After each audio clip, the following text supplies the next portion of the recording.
From morning to night, we've got you covered, and there's nothing worse than that afternoon slump. So here are a few snacks to keep your energy up.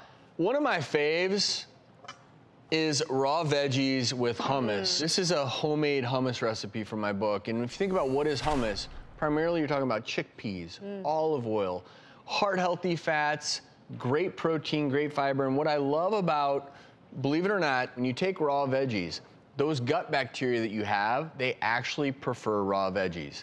Because again, what happens to the fiber in these raw veggies when you don't digest it? The good bacteria, that's what they eat for dinner. So that's why I love these kinds of snacks, because they keep you feeling full without filling up. That's dip. Tell me what you think of the homemade hummus. It's delicious. Very nice. And what's great about veggies is no one has ever, in my knowledge, no one has ever said, oh, I just keep putting on the pounds with all the veggies I'm eating. And the crunchy, doesn't happen. Crunchy is good. You are right on, spot on with afternoon. You hit that slump a little bit after lunch. A little snack is great.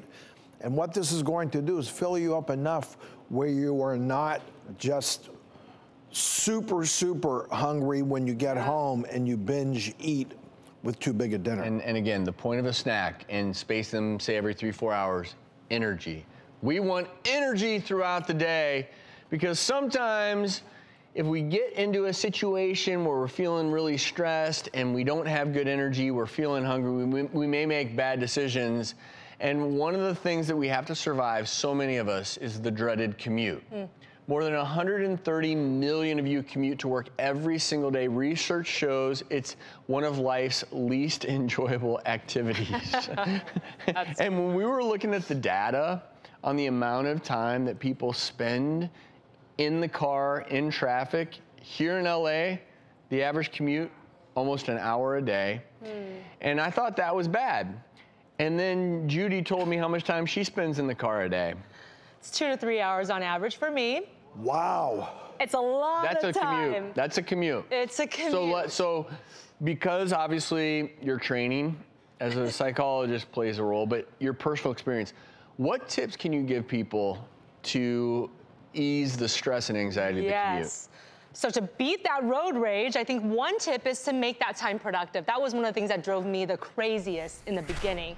And then when you start to learn things, like maybe put in a language tape, listen to an audiobook, a podcast, then you're a little bit more relaxed. You feel like you're using your time. What a valuable tool.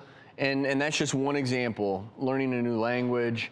42 hours a year is what the average commuter spends stuck in traffic. And stuck in traffic. It's a good time to learn a new skill. My commute from this studio to the apartment I keep in LA, by car, let's say on a Friday afternoon, would take 20 minutes by car. You know how long it takes me to bike it?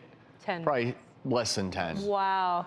Not always possible, but I started commuting by bike when I was 23, and I will say best decision I've ever made in my whole life. Of everything I've ever done, because I've always commuted by bike, and it's just become a thing.